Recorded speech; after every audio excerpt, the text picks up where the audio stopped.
et toi et toute ta famille, vous serez sauvés. Ça veut dire que quand je crois en Jésus-Christ, de facto, toute ma famille, toutes les personnes qui portent le même nom de famille que moi, seront nécessairement, seront obligatoirement, seront absolument sauvées. Il te dit, mais qu'est-ce qui te prouve? Ça, c'est la loi de Dieu.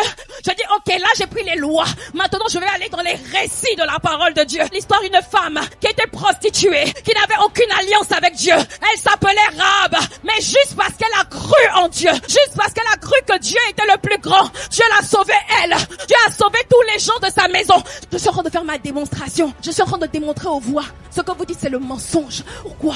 Parce que ma Bible démontre qu'une femme qui était prostituée, qui n'avait aucune alliance avec Dieu, qui ne servait même pas Dieu, juste parce qu'elle a cru en Dieu. Alors ce qui s'est passé, c'est qu'elle a été sauvée, que sa famille a été sauvée. Et puis c'est pas fini, elle est devenue l'ascendante du Messie. Maintenant je peux aller voyager, je peux aller voir Corneille. Corneille était un homme pieux, qui craignait Dieu avec toute sa maison. Il n'était pas né de nouveau, il était religieux, il faisait des aumônes. En fait, il connaissait pas la vraie vérité, mais il cherchait Dieu. Et un jour, il y a quelqu'un qui lui est apparu, il y a un ange qui lui est apparu.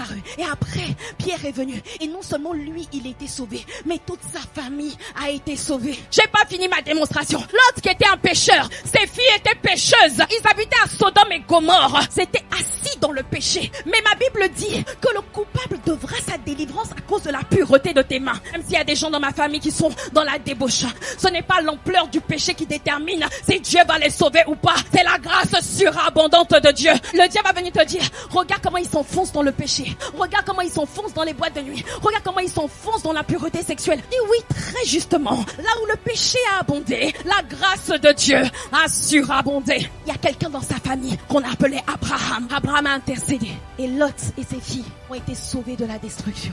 Voilà comment tu fais une démonstration de ta foi.